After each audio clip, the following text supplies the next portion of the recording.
I wrote a letter to my husband, then tore it into pieces, not out of anger, but because I no longer needed him to feel like I existed. And um, I'm at 40. I used to think I was just a quiet shadow in a house where my husband no longer looked at me and my child was soon leaving. But then Jack, my son, took me to a cabin in the snowy woods, and there, in the bone-chilling cold, I found the feeling of being alive again through laughter, a fall into the snow, and a photograph that made me realize, so I'm still me. Have you ever lived so long for others that you forgot who you used to be? Share with me. Because maybe my journey of awakening started just like yours. Anyway, I never thought I'd find myself stepping into a wooden cabin in the middle of a snow-covered pine forest, especially not with my son, but sometimes it's the things we don't plan that become the turning points we need. Jack had just turned 21 last month. He was nearly a head taller than me, quiet, but his eyes always held a gentle warmth, quietly observant. The way he asked me that morning, "Mom, do you want to go somewhere for a few days?" made me pause. I guess my son had noticed the emptiness in my eyes, the dinners where his father, Daniel, had been absent for weeks, and how I still clean the kitchen every night out of a meaningless habit. There's a small cabin near a lake, the one I went camping with my class. It's quiet, really beautiful, Jack said, his hands softly steering the wheel. That's how our trip began. No concrete plans, no travel itinerary, just a mother and son driving up the mountain.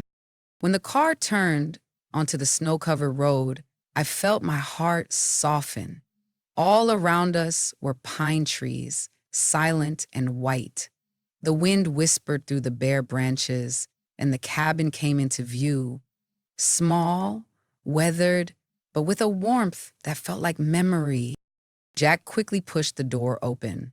"Still the same as before," he smiled, a hint of nostalgia in his eyes. The room had an old fireplace, a few wool-covered armchairs, and a faded oak dining table. I stood there quietly for a long while. For the past 15 years, I had lived surrounded by gas stoves, washing machines, and the sound of Daniel's business phone calls. It had been a long, long time since I'd had a space just for myself. Evening came quickly. Snow began to fall again. Jack lit the fire, and I removed my wool scarf, sinking down onto the floor rug, watching the flames dance. It felt like rewinding time to something more primal and simple. "Are you hungry?" I asked. Jack nodded. "Even instant noodles are fine, as long as you eat with me." Just one sentence, and I nearly cried. I had forgotten that just sitting down to eat with someone, without rushing, without having to play background to anyone else, was something precious. In the cabin, Jack and I sat comfortably, enjoying our meal together. No one said much, but that silence was warmer than any birthday party I had ever thrown. That night, I lay on the small wooden bed, wrapped in a thick down blanket, staring up at the cabin ceiling. I heard the wind teasing the tin roof, the soft crackling of firewood on the other side of the room, and the gentle breathing of Jack, my only son, who had pulled me out of a coldness I thought had no way back. I whispered to myself, maybe this wasn't just a trip to escape the cold. Maybe this is where I start living again. I woke up to a faint scent of coffee drifting through the crack of the wooden door. Morning light filtered through the thin linen curtain, as gentle as a second blanket draped over the room. I got out of bed, slipped on a wool sweater, and suddenly saw Jack standing by the kitchen window, a cup of coffee in his hands, eyes gazing distantly out into the snow. "You're up early?" I asked softly, afraid to disturb the quietness of the moment. Jack turned and smiled. "This place makes me want to hold on to every moment. And also, I make great coffee. Want to try some?" I sat down on the rocking chair near the fireplace. Jack handed me the cup of coffee, its warmth comforting. Neither of us said anything more. I could only hear the crunching snow outside the porch, the gentle crackle of the firewood in the stove, and the steady breathing of a mother trying to relearn how to simply be still. We spent the whole morning tidying up the cabin, not because it was necessary, but because it gave us something to do together. Jack wiped the windows while I folded blankets and put away some old things into the wooden cabinet. Every small task felt like stitching back together the thread of connection long forgotten between mother and son. I couldn't remember the last time the two of us had just been together without interruptions from phones, emails, or petty arguments, but here everything felt simpler and lighter. By noon, the snow was still falling, but the sky had brightened. Jack pulled me out of the cabin. "Have you ever gone snow hiking, Mom?" I laughed and shook my head, a little shy as I looked up the bulky snowshoes he handed me. "No, I'm more used to walking through markets." "Well, Len, today you're walking through the woods with me." We stepped into the soft snow, our feet gently sinking into the pristine white surface. The pine forest was still, with only the sound of our breaths and the occasional rustle of branches. I hadn't expected to feel such peace from something as simple as just walking. Jack put his palm on me the moment I walked in. About his past camping trips with friends here. His voice was no longer dry and curt like usual, but warm, filled with enthusiasm. I realized my son had grown, not just in stature, but in the way he listened, the way he looked at me, without judgment, without rushing. When we paused in an open clearing, Jack said, "When I was little, every time you had a headache or felt upset, you'd always go out to the backyard. You didn't know I noticed, did you?" I froze. "I thought you were too young to understand." Jack shook his head thoughtfully. "I saw, and I always wished you had someone to lean on, so you wouldn't have to keep holding it all together." I turned away, blinking rapidly to keep the tears from falling. In that moment, I didn't just see Jack as my son, but as a young man, full of understanding and maturity. A part of me felt supported. Back at the cabin, I sat on the porch steps, my cheeks flushed pink from the cold. Jack handed me a cup of hot ginger tea. "Where do you want to go tomorrow, Mom?" I shook my head, watching the snow continue to fall silently. "No, well, let's stay here a few more days." I wanted to stretch this feeling out, this feeling that for so many years as a wife and a mother I had forgotten, to be myself without needing to be perfect. That night, the house was enveloped in an unusual stillness. Daniel still hadn't come home. I stood in the kitchen drying the last plate from the leftover birthday dishes, then hung the towel on its hook. Jack was upstairs. I could hear soft music from his room, instrumental melodies playing steadily like a whisper without clear meaning. I wondered if he was thinking about what had happened at the beach. I couldn't stop thinking about it. Walking into the living room, I sat down on the sofa and pulled a light blanket over my legs.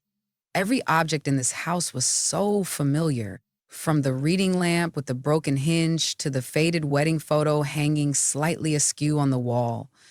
Everything felt like a part of my life, and yet now, I wasn't sure if I was living in it or just existing in a role someone else had chosen for me. I sighed.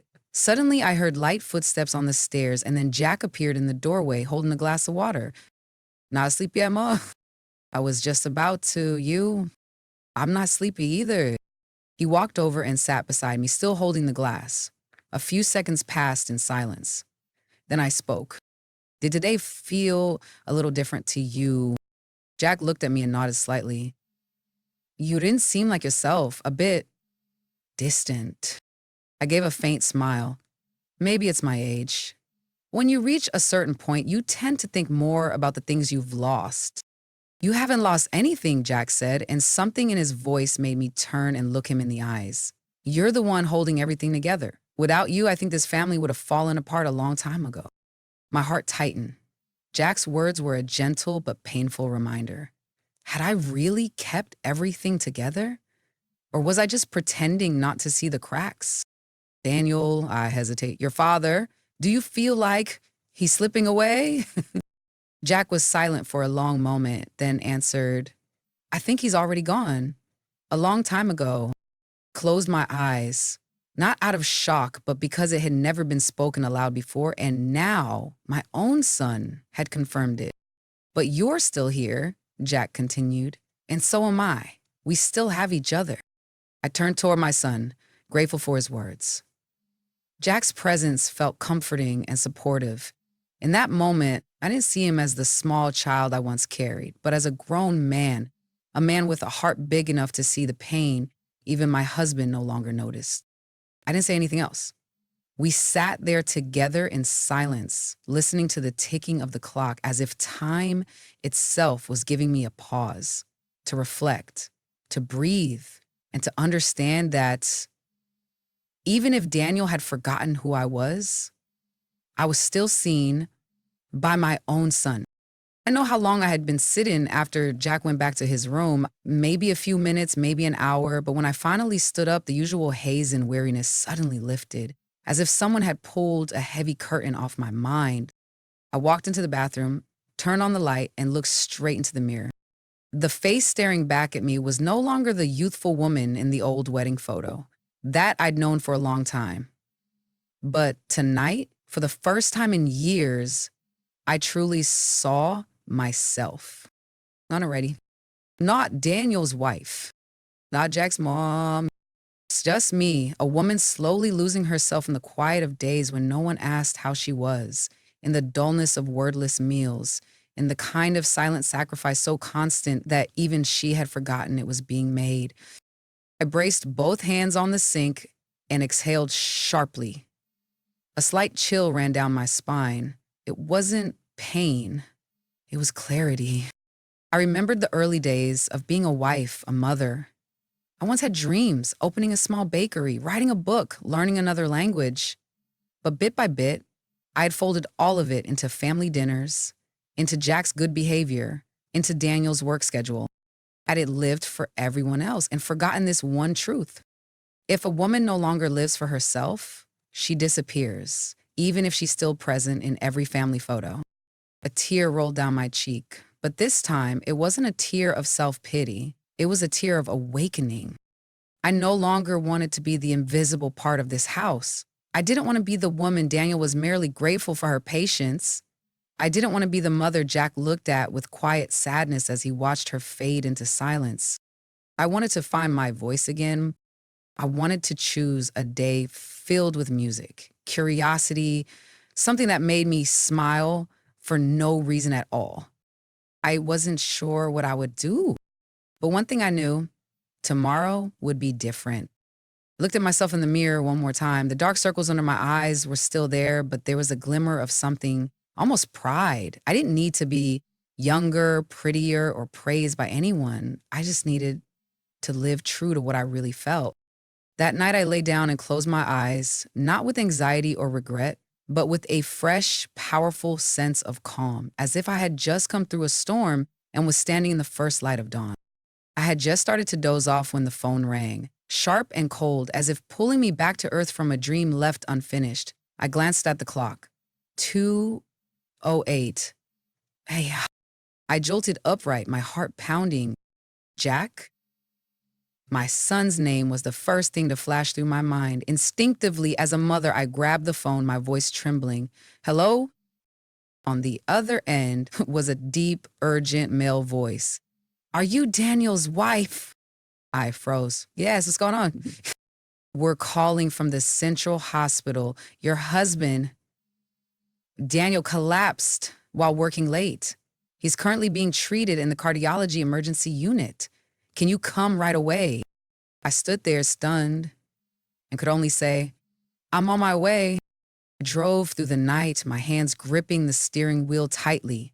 The streets were deserted, amber streetlights stretching out like tangled lines of memory in my mind. Questions spun wildly.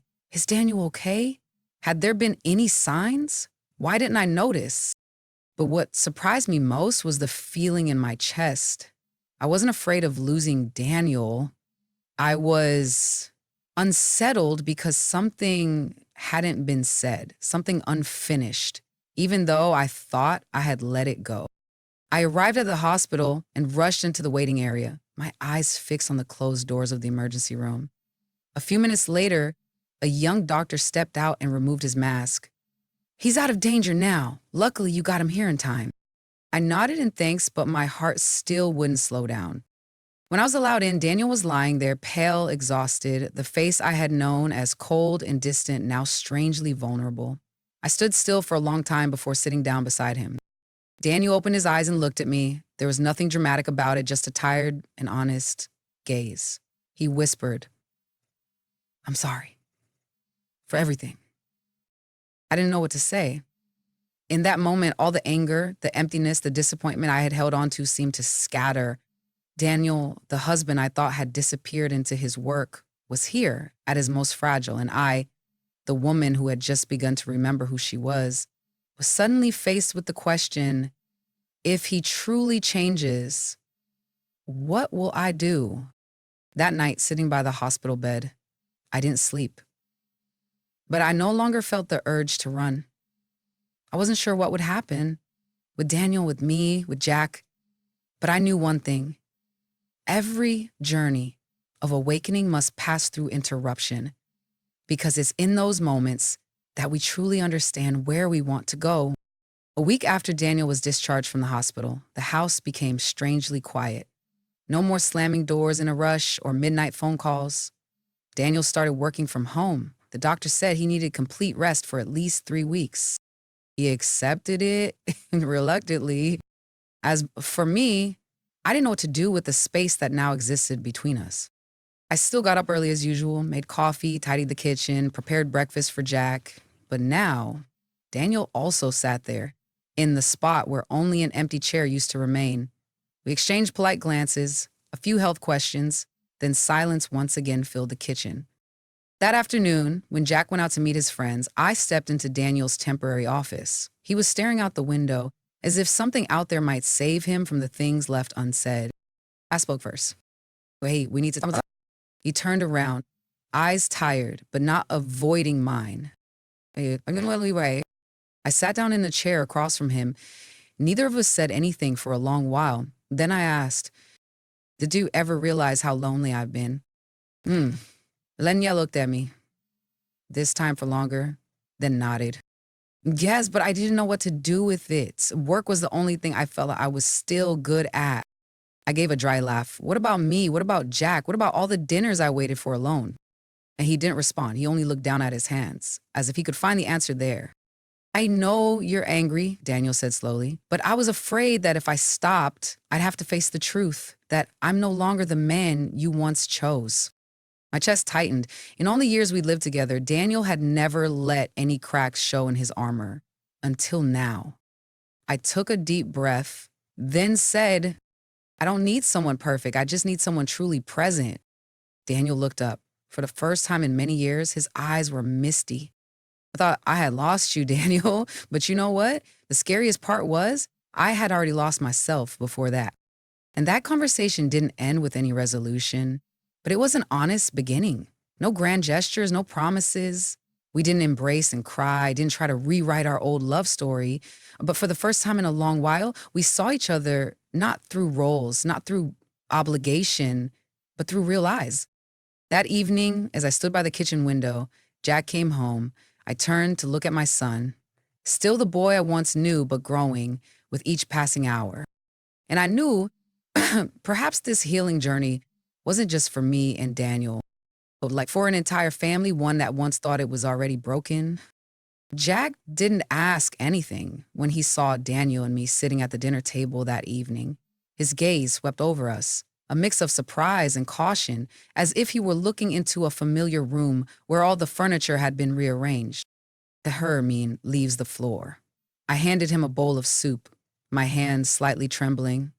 Daniel quietly spooned rice into his own bowl. No one said much, but something felt different, a kind of quiet that no longer weighed heavy, but felt like the opening bars of a song just beginning its prelude. After dinner was cleaned up, Jack went upstairs. I sighed, thinking he probably needed time, but less than 15 minutes later, a soft knock came at my bedroom door. Mom, are you busy? Turned around. Jack stood at the threshold, no phone, no earbuds, just my boy, now grown tall, with something unspoken in his eyes. I shook my head. Come in, sweetheart. Sit down in a chair, silent for a moment. Then he spoke, softly, as if afraid to shatter something fragile. You and Dad, you're okay again, aren't you? The question stunned me. I wanted to answer right away, but I paused. In his eyes, I didn't see curiosity, I saw concern. A quiet hope for clarity, but also a fear of being hurt. I'm not sure, I answered honestly. But I think we're starting to talk again, like real people. Jack nodded, then looked down. absent-mindedly tugging at a loose thread on the sleeve of his hoodie. I think I grew up in a house where people talked a lot, but never really said anything real. My throat tightened, and sometimes it felt like I was standing between two strangers trying to keep everything from falling apart. I walked over and sat next to him. I placed my hand gently over his. You don't have to do that, Jack. No child should ever carry that burden. Jack looked up, eyes red-rimmed. But if not me, then who? My heart shattered into pieces. I pulled him into a tight hug, the first real one in a very long time. And in that embrace, I realized something I'd never considered before. It was just Daniel and I who had been worn down by silence. Jack was a victim too, of all the empty spaces we had left behind. After he left the room, I sat alone, restless. Perhaps the journey toward healing doesn't begin with the marriage. It begins with the courage to face the wounds we've left on the ones we love most. A week after the conversation with Jack, the first snow of the season began to fall gently over the backyard. I stood by the window, watching the snowflakes drift down quietly, like time, like things long past. No noise, no brilliance, just a quiet presence. Daniel walked over, holding 2 mugs of hot cocoa, one for him, one for me. We didn't say anything, but our eyes no longer avoided each other. Something had changed, not quite forgiveness, but recognition. I'm trying, Daniel said softly, genuinely. Not to go back to how things were, but to learn how to be the partner you deserve. I took the mug from him, my hand brushing his. The warmth didn't make me soft, it made me